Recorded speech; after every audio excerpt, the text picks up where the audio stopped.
Property విషయంలో confusion గా ఉన్నారా? గేటెడ్ కమ్యూనిటీలో ఫ్లాట్ తీసుకోవాలా లేదా విల్లా తీసుకోవాలా? మన పిల్లల భవిష్యత్ కోసం ఓపెన్ ఫ్లాట్ తీసుకోవాలా? మన హైదరాబాద్ లో ఏ లొకేషన్ లో కొంటే మంచి అప్రిసియేషన్ వస్తుంది? మరి నమ్మకమైన ప్రాపర్టీ కొనాలంటే నమ్మకమైన గైడ్ కావాలి కదా. ప్రాపర్టీ అడ్వైజర్ కోసం సంప్రదించండి వరాహస్వామి ప్రాపర్టీ గూగులర్. కాంటాక్ట్ 7207218485. భక్తి దేవరాయ టీవీ ప్రేక్షకులకి నమస్కారం. ఓం శ్రీ మహాగణాధిపతయే నమః. ఓం శ్రీ మాత్రే నమః. మనం ఈసారి ఆగస్టు నెల మాస ఫలితాలు చెప్పుకుంటున్నాం. ఆగస్టు నెల అంటే శ్రావణ మాసం. తెలుగు మాసాలలో అతి విశిష్టమైనది శ్రావణ మాసం. ఇది సాంప్రదాయబద్ధమైన స్త్రీలందరికీ చాలా ఇష్టమైన మాసం. ఎందుకంటే శ్రావణ మాసం నుంచి మనకి వరుసగా ప్రతి నెల పండుగలు నవరాత్రులు స్టార్ట్ అవుతాయి. శ్రావణ మాసం తర్వాత భాద్రపదం గణేష్ నవరాత్రులు, ఆశ్వేజం దుర్గా నవరాత్రులు, మొత్తం ఈ 12 మాసాలలోనూ అతి విశిష్టమైనవి ఈ రెండు. ఈ శ్రావణ మాసంలో మొత్తం లక్ష్మీ పూజ చాలా విశిష్టమైనది. స్త్రీలందరూ ఎంతో భక్తి శ్రద్ధలతో చేసుకునే వరలక్ష్మి వ్రతం ఈ శ్రావణ మాసంలోనే వస్తుంది. కొత్తగా పెళ్ళైన ఆడపిల్లలకి మంగళగౌరి వ్రతం చాలా చాలా ముఖ్యమైనది. మంగళగౌరి వ్రతం చేస్తే వారి మాంగళ్యం 10 కాలాల పాటు చల్లగా ఉంటుందని ప్రతి ఆడపిల్ల కోరుకుంటుంది. అందువల్ల శ్రావణ మాసంలో మంగళగౌరి వ్రతం చేసి ప్రతి ఆడపిల్ల మంగళగౌరిని పూజించి శ్రావణ మంగళవారం నోములు పట్టి 5 సంవత్సరాలు ఈ నోముని పరిపూర్తి చేస్తారు. అందువల్ల శ్రావణ మాసం అంటే స్త్రీలకి చాలా విశిష్టమైనది, చాలా మంచి పండుగ, వారం, నెల అని చెప్పాలి. ఎందుకంటే ఈ శ్రావణ మాసంలో వర్షాలు వచ్చి ప్రకృతి కూడా పచ్చదనంతో నిండి ఉంటుంది. ముత్తైదులకు వాయినాలు, తాంబూలాలు కళకళలాడుతూ ప్రతి ఇల్లు ఉంటుంది. శ్రీ మహావిష్ణువు శ్రీ వెంకటేశ్వర స్వామి జన్మ నక్షత్రం శ్రవణ నక్షత్రం. శ్రవణ నక్షత్రం రోజు పౌర్ణం రావడం వల్ల ఈ మాసానికి శ్రావణ మాసం అని పేరు వచ్చింది. ఈ మాసంలో శ్రావణ మంగళవారాలు, శ్రావణ శుక్రవారాలు, శ్రావణ శనివారాలు, శ్రావణ సోమవారాలు అన్నీ విశిష్టమైనవే. శ్రావణ మంగళవారాలు గౌరీదేవి వ్రతం ఆచరించి ఆడపిల్లలు కాటుక పట్టి అది ముత్తైదువులందరికీ పంచి తాంబూలాలు ఇచ్చి దీవెనలు తీసుకుంటారు. కొత్తగా పెళ్ళైన ముత్తైదు ఆడపిల్లలకే కాకుండా సువాసినీలకు కూడా ఎంతో ముఖ్యం. ఎందువల్లనంటే వారు తాంబూలాలు తీసుకున్న అదృష్టం వాళ్ళకి కలుగుతుంది కనుక సువాసినులకి, కొత్తగా పెళ్ళైన ఆడపిల్లలకి ఎంతోమంది ముత్తైదువుల ఆశీర్వచనాల వల్ల వారి మాంగళ్యం 10 కాలాలు చల్లగా ఉంటుంది అని అందరూ భావిస్తారు. శ్రావణ శుక్రవారాలు 4 శుక్రవారాలు విశిష్టమైనవే. అయితే పౌర్ణమి ముందు వచ్చే శుక్రవారం వరలక్ష్మి వ్రతం చేసుకుంటారు. వర్ణ విభేదం లేకుండా అన్ని వర్ణాల వారు ఈ వరలక్ష్మి వ్రతాన్ని చేసుకుంటారు. సాధారణంగా అదే రోజు వ్రతం చేసుకోవడం విశిష్టం. ఏ కారణం చేతైనా కుదరకపోతే ఇంక మిగిలిన వారాల్లో ఏ శుక్రవారం అయినా కానీ వరలక్ష్మి వ్రతం ఆచరించవచ్చు. తరువాత శ్రావణ శనివారాలు. ఈ శ్రావణ మాసంలో వచ్చే శనివారాలు 4 చాలా విశిష్టమైనవి. శని చేత బాధపడుతున్న వారు అంటే అర్ధాష్టమ శని, మధ్యస్థ శని, ఏలినాటి శని ఉన్నవారు ఈ శ్రావణ శనివారాలు చేస్తే శని బాధ నుండి తప్పించుకోవచ్చు. ఎట్లాగైతే మంగళగౌరి వ్రతం చేస్తామో అలాగే ఆ మంగళగౌరికి భర్త అయినటువంటి పరమేశ్వరుణ్ణి శ్రావణ సోమవారం నాడు పూజించడం మనకి వస్తోంది. శ్రావణ శుక్రవారం కానీ శ్రావణ మంగళవారం కానీ ఉదయమే లేచి తలంటి స్నానం చేసి కొత్త బట్టలు కట్టుకుని అమ్మవారికి పూజ చేయాలి. ముత్తైదువులను పిలిచి వారికి పండు, తాంబూలం, గాజులు, జాకెట్ గుడ్డ, మంగళగౌరి వ్రతం అయితే కాటుక, గాజులు ఇవ్వాలి. వరలక్ష్మి వ్రతం అయితే తాంబూలం ఇచ్చి చేతనైతే జాకెట్ గుడ్డ పెట్టాలి. అదే ముత్తైదువుల ఆశీర్వచనం తీసుకోవాలి. ఆచారం ప్రకారం కొంతమందికి 5 సంవత్సరాలు పెరగకుండా ప్రతి సంవత్సరం 5 ముత్తైదువులే ఉంటారు. కొంతమంది ఆచారం ప్రకారం సంవత్సరానికి 5 ముత్తైదువులు చొప్పున మొదటి సంవత్సరం 5, రెండో సంవత్సరం 10 మంది, మూడో సంవత్సరం 15 మంది, నాలుగో సంవత్సరం 20 మంది, ఐదో సంవత్సరం 25 మంది ముత్తైదువులు పెరుగుతారు. వారి ఆచారం ప్రకారం శ్రావణ మంగళ గౌరి వ్రతం చేసుకోవాలి. శనివారం నాడు వెంకటేశ్వర స్వామి వ్రతం చేయాలి అని అంటే శనివారం ఉదయమే స్నానం చేసి వెంకటేశ్వర స్వామిని పూజ చేయాలి. అలాగే 7 శనివారాల వ్రతం కూడా ఈ శ్రావణ మాసంలో మొదలుపెట్టడం చాలా మంచి పని.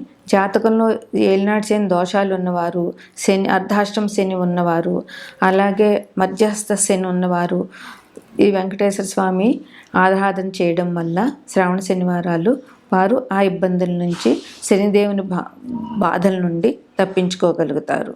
10వ రాశి మకర రాశి. ఈ రాశ్యాధిపతి శని భగవానుడు. ఉత్తరాషాఢ 2, 3, 4 పాదాలు, శ్రవణం 4 పాదాలు, ధనిష్ట 2 పాదాలు ఈ రాశిలో ఉంటాయి. ఈ రాశ్యాధిపతి శని ద్వితీయంలో కుంభరాశిలోనే స్థితి పొంది ఉన్నారు.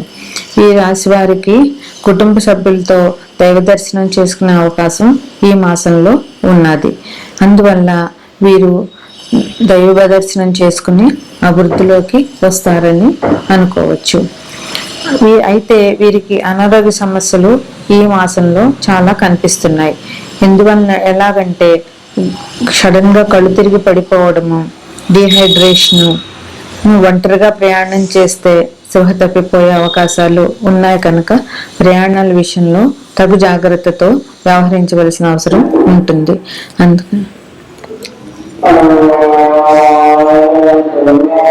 2, 3, 16, 17, 25, 26 తేదీలు వీరికి అనుకూలం కాదు. ఈ రాశి వారికి ఒంటరి ప్రయాణంలో దెబ్బలు తగిలే అవకాశాలు ఉన్నాయి కనుక ప్రయాణం చేసేటప్పుడు ఎవరి సహాయంతో అయినా ప్రయాణం చేయవలసిందిగా సూచన. వీరికి విదేశాల్లో ఉన్నవారికి ఈ మాసం అంత అనుకూలంగా లేదు. గృహంలో శుభకార్యాలు చేస్తారు, పెళ్ళి వివాహ శుభకార్యాలు చేస్తారు. అందువల్ల వీరికి మంచి జరుగుతుంది. అయితే వీరికి సంతానంతో విభేదాలు, అది కూడా మగ సంతానంతో విభేదాలు వచ్చే అవకాశాలు చాలా ఎక్కువగా కనిపిస్తున్నాయి. అందువల్ల వీరు తమ మగ సంతానంతో మాట్లాడేటప్పుడు, వారితో వ్యవహరించేటప్పుడు తగు జాగ్రత్తలు తీసుకుని వారిని రెచ్చగొట్టకుండా, పిల్లలు ఆగ్రహం చెందితే ఏం చేస్తారో ఈ రోజుల్లో గ్రహించలేకపోతున్నాము. అందువల్ల పిల్లల విషయంలో, అందులోనూ మగపిల్లల విషయంలో వీళ్ళు చాలా జాగ్రత్తగా వ్యవహరించవలసిన అవసరం ఈ మాసంలో చాలా ఎక్కువగా ఉంది. వారితో జాగ్రత్తగా వ్యవహరించి వారిని కోపం తెచ్చుకోకుండా వాళ్ళని శాంతపరిచే అవకాశం చాలా ఎక్కువగా వీరు చేయాలి. అపవాదులు వీరికి చాలా ఎక్కువగా వచ్చే అవకాశం ఈ మాసంలో కనిపిస్తుంది. వీరు మంచి చేసినా వీరికి అపవాదు వచ్చే అవకాశాలు ఉన్నాయి కనుక తగు జాగ్రత్తతోటి మిగతా వారితోటి వ్యవహరించవలసిన అవసరం వీరికి చాలా ఉంది. వీరు నెలంత మొత్తం కంటే చివరి వారంలోనే అనుకున్న పనులు చేయగలుగుతారు. మొదటి 15 రోజులు శ్రావణ మాసంలో వీరికి అంత అనుకూలంగా లేదు. అందువల్ల ఆగస్టు 15 తర్వాత వీరు చేయదలుచుకున్న పనులు మొదలు పెడితే నిర్విఘ్నంగా అవి పూర్తవుతాయి. ప్రభుత్వానికి సంబంధించిన పనులు ఈ మాసంలో వీరికి జరిగే అవకాశాలు లేవు. అందువల్ల ప్రభుత్వానికి సంబంధించిన పనుల్లో తగు జాగ్రత్తగా ఉండవలసిన అవసరం చాలా ఉంది. ఈ రాశి వారికి స్థాన చలనం ఉంది, స్థల మార్పు జరిగే అవకాశాలు ఉన్నాయి. అందువల్ల వీరు దానికి సిద్ధపడి మానసికంగా ఉండవలసిన అవసరం ఉంది. వృత్తిగా బాగానే ఉంటుంది వృత్తి వ్యాపారాలు చేసుకునే వారికి. అయితే తగు జాగ్రత్తలు అవసరము. అలాగే వారికి కూడా డెప్యుటేషన్ మీద వెళ్ళడాలు, ప్రమోషన్లు, బదిలీలు ఇట్లాంటివి ఈ రాశి వారికి ఈ మాసంలో జరిగే అవకాశాలు కనిపిస్తున్నాయి కనుక అందుకు సిద్ధపడి ఉండవలసింది. విద్యార్థులకి చాలా కష్టమని చెప్పలేము, చాలా మంచి అని చెప్పలేము, మధ్యస్థంగా ఉంటుంది. వారు కష్టపడవలసిన అవసరం చాలా ఉంది. అందువల్ల విద్యార్థులు శ్రమకు తగ్గ ఫలితం పొందాలి అని అంటే వారు చాలా కష్టపడాలి. వీరికి అన్ని రకాలుగాను ఆటంకాలు ఎదురే అవకాశం చాలా ఎక్కువగా ఉంది కనుక వీరు తగు జాగ్రత్తతోటి వ్యవహరించవలసిన అవసరం చాలా ఉంది. పాత బాకీలు వీళ్ళకి వచ్చే అవకాశం ఉంది. అయితే పాత బాకీలు అన్నీ వస్తాయని చెప్పలేము. కొన్ని పాత బాకీలు వీళ్ళకి వస్తాయి. అందువల్ల జాగ్రత్తగా వాటిని తీసుకోవాల్సిన అవసరం ఉంది. ప్రయాణాలు వీరికి ఒంటరిగా మంచిది కాదు. దగ్గర ప్రయాణమైన దూర ప్రయాణమైన తగిన తోడును తీసుకుని ప్రయాణం చేస్తే ప్రయాణంలో ఉన్న ఇబ్బందుల్ని అధిగమించగలుగుతారు. అలాగే భార్యాభర్తల మధ్య అన్యోన్యత బాగానే ఉంటుంది. అయితే పరస్పరం గౌరవాలు ఇచ్చిపుచ్చుకున్నప్పుడే ఆ అన్యోన్యత అనేది ఉంటుంది. అందువల్ల వీళ్ళు పరస్పరం జాగ్రత్తగా ఒకరి మాట ఒకరు గౌరవించుకుంటూ ఉండవలసిన అవసరం చాలా ఉంది. సంఘంలో పేరు ప్రతిష్టలకి ఎటువంటి ఇబ్బంది లేదు. అయితే ఉన్న పేరు ప్రతిష్టల్ని వీరు జాగ్రత్తగా కాపాడుకోవాల్సిన అవసరం చాలా ఉంది. పని ఒత్తిడి నామమాత్రంగా ఉంటుంది. అందువల్ల పని ఒత్తిడి గురించి ఇబ్బంది లేదు. వ్యాపారస్తులు కొంచెం జాగ్రత్తగానే ఉండవలసిన అవసరం చాలా ఉంది. కుటుంబ సభ్యులతో దైవ దర్శనానికి వెళ్ళినప్పుడు వీరు జాగ్రత్తగా వ్యవహరించాలి. ప్రయాణాల్లోనూ అన్ఎక్స్పెక్టెడ్ ఇష్యూస్ వచ్చే అవకాశం ఉంది. అందువల్ల వీరు వెంకటేశ్వర స్వామి పూజ బాగా చేయాలి. శని భగవానుడికి బాధ నుంచి తప్పించుకోవాలి అని అంటే వీరు వెంకటేశ్వర స్వామి పూజ శనివారం చేయడము, అదేవిధంగా హనుమత్ దర్శనం చేసుకోవడము, హనుమంతుడి గుడిలో ప్రదక్షిణాలు చేయడము, నవగ్రహాలు ప్రదక్షిణాలు చేయడము, శని భగవానుడి స్తోత్రాలు చదవడము, శని భగవానుడి 108 సార్లు స్తుతి చేయడము, జపం చేయడము చేయాలి. నవగ్రహ ప్రదక్షిణలు వీరికి మంచి ఫలితాలని ఇస్తాయి. అదేవిధంగా శ్రావణ మాసంలో వచ్చే మంగళగౌరి వ్రతము, మంగళగౌరి పూజ, శ్రావణ శుక్రవారాల పూజ, వెంకటేశ్వర స్వామి పూజ, శ్రావణ సోమవారాలు శివాభిషేకం, శని భగవానుడికి శివాభిషేకం చాలా ఇష్టం. అందువల్ల శనివారం నాడు శివాభిషేకం చేయడం ఈ రాశి వారికి చాలా మంచిని చేస్తుంది. శ్రావణ మాసంలో చాలా పండుగలు వస్తాయి. శ్రావణ మాసం నుంచి పండుగలు మొదలు అవుతాయని మనం భావించవచ్చు. శ్రావణ మాసంలో పండుగలు విశిష్టత. మొట్టమొదటిగా వచ్చే పండుగ వరలక్ష్మి వ్రతం. ఇది స్త్రీలందరికీ చాలా చాలా ఇష్టమైన వ్రతం. ఆ రోజు శక్తి కొలది బంగారం కొనుక్కొని, కొత్త చీరలు కొనుక్కొని అమ్మవారికి పెట్టి పూజ చేస్తారు. అలాగే సాయంత్రం ముత్తైదువులందరినీ పిలిచి వాళ్ళ శక్తి కొలది వాళ్ళు వాయినాలు ఇస్తారు. తరువాత 9/8/2024 నాగపంచమి. ఇక్కడ తెలంగాణలో వాళ్ళు ఈ నాగపంచమి రోజునే పుట్టలో పాలు పోసి నాగేంద్రుణ్ణి పూజిస్తారు. తర్వాత 15/8/2024 ఇది మన జాతీయ పండుగ, స్వాతంత్ర దినోత్సవం. ఇది మన ఇండియన్స్ అందరికీ కూడా ఇది పండుగనే చెప్పాలి. 16/8 వరలక్ష్మి వ్రతం. 19/8 రాఖీ పౌర్ణిమ.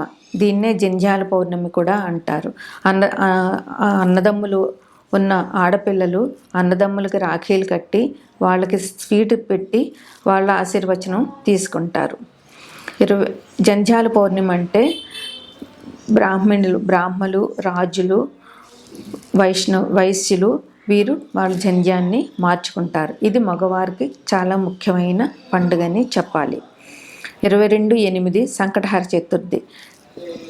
జీవితంలో కష్టాలు ఉన్నవారు సంకటహర చతుర్థి రోజునే ఉదయం నుంచి ఉపవాసం ఉండి సాయంత్రం 6 గంటలకి గణపతిని పూజ చేసి చంద్రుణ్ణి చూసి భోజనం చేయడం వల్ల వారికి ఉన్న కష్టాలన్నీ తీరిపోతాయి. సంకటహర చతుర్థి చాలా విశిష్టమైన వ్రతం. 26/8/2024 శ్రీకృష్ణ జన్మాష్టమి. శ్రీకృష్ణ జన్మాష్టమికి అందరూ కృష్ణుడి పాదాలు వేసి కృష్ణుడిని పూజించుతారు. ఇవి ఈ శ్రావణ మాసంలో వచ్చే పండుగలు, వాటి విశిష్టత.